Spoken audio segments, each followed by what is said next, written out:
Okay, what I'm working with here is Best American Short Stories 1947, and our copy of this is on a open entry and record, and um, this is a monograph that comes out annually, and you see that we've been adding all of them to this open entry record. However, this record does not have the table of contents for each annual edition. So what we're doing is we are looking for a record that has the table of contents like this one, which is held by Dalton State College, and they've already added it to the network zone. And when you look at the record, it has a 505 field with all the contents.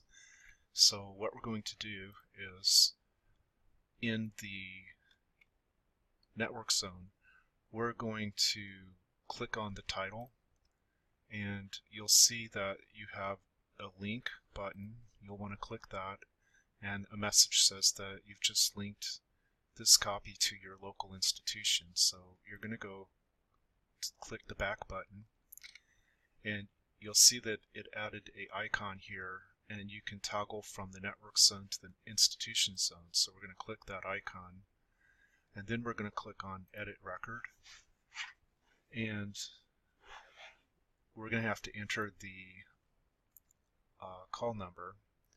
And so we're going to click Edit and Add Local Field, and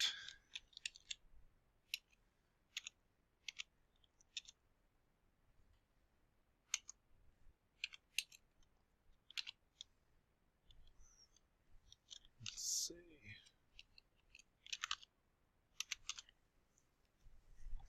Hopefully I did that right. And then we're going to click on, well, first of all, when you look at this, you'll see that there's a table of contents, and we're going to have to look at the book and make sure that these are all correct.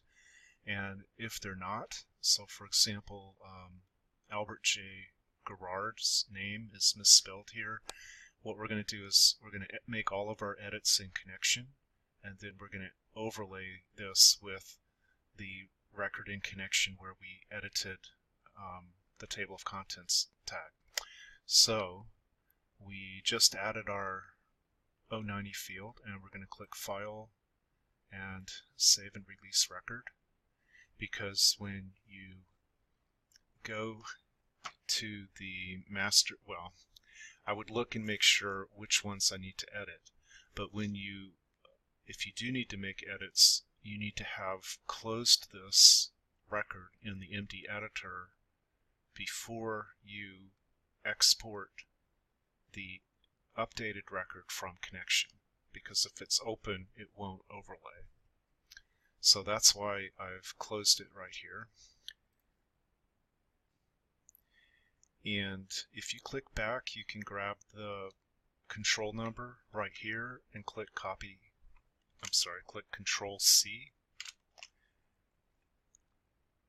And then when you get into Connection,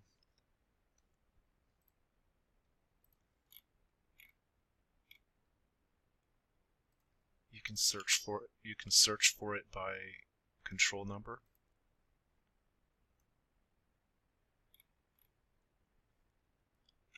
So what I'm going to do is I'm going to just look at the table of contents here and just make sure that all of this is spelled correctly, and I'm going to pause it and come back.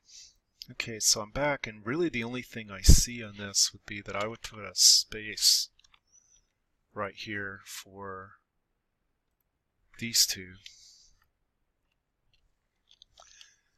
instead of running this together. Oops. Okay. And what we're going to do, I'm going to go save this. Action Holdings, produce and update holdings.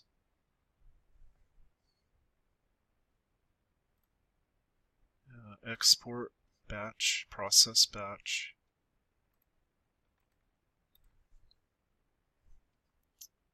and I have the record closed in Alma. It's going to give me the MMS ID number.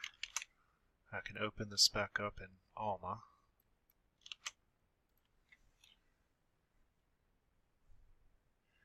And we're going to click on Edit Record.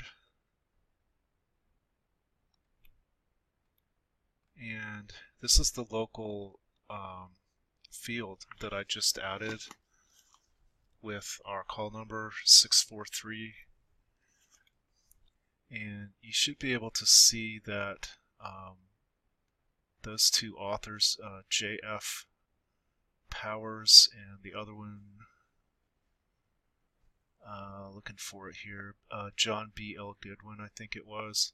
I added the space there, and oops, I forgot to put the period after the L. So actually, we're going to go back, and I'm going to release this record. I'm going to open this back up in connection and try this again.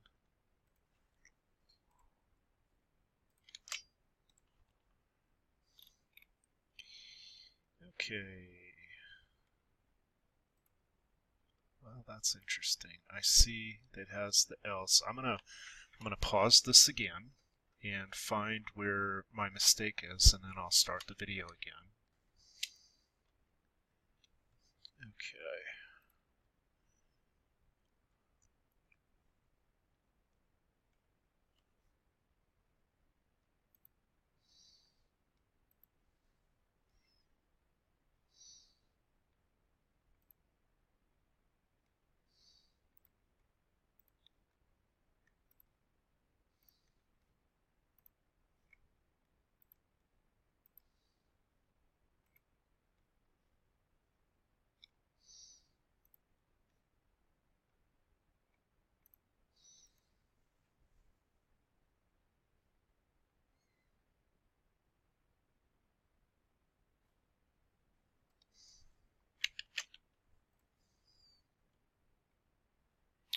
Okay, I'm going to go ahead and put the MMS ID number in.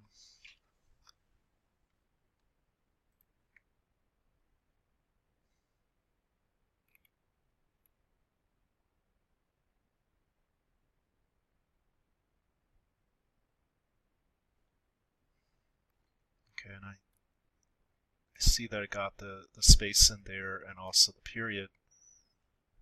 There was another one in here too, J.F. Powers. So that looks good, and our number is PS643. I'm going to click on back, and we can go to the network zone.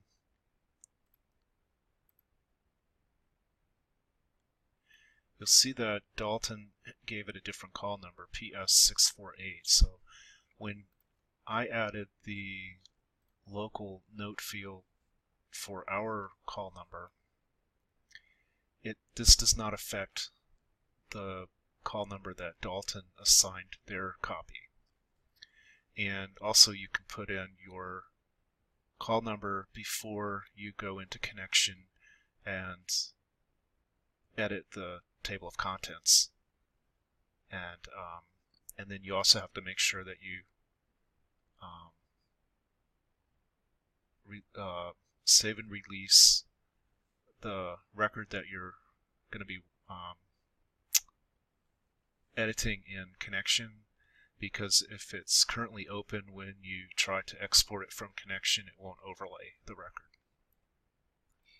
And the other thing I see here is that we need to add our 970 field, so I'm going to go ahead and do that. Hopefully. I meant to do add local field. Okay. And I'm going to click Save Record.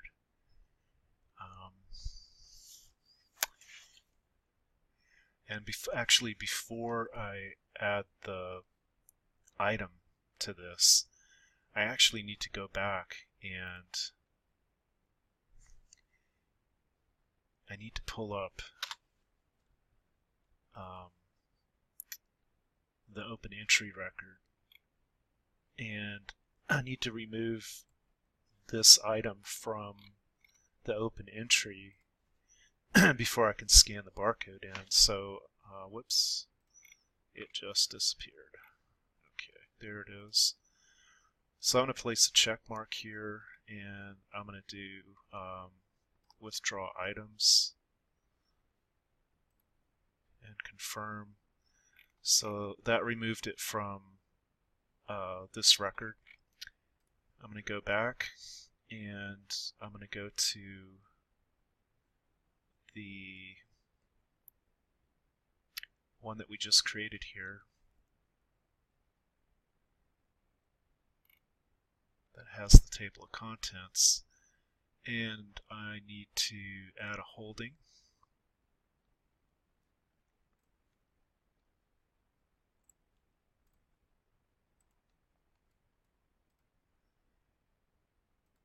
And this is going back to Gilbo.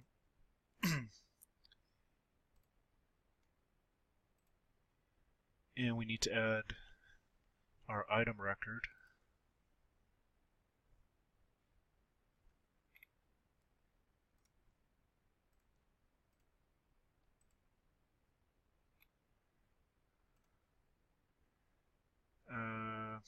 Really don't have a receiving date on this. Well, it was, we'll put what's in the gutter, which is 22681.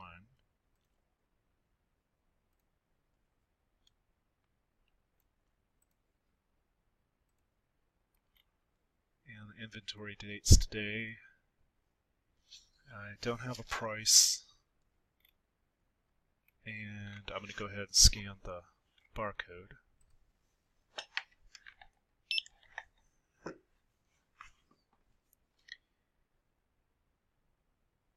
Okay, and so now we have one item and one available, which we'll see right here. This is the one we just added, and it is in place.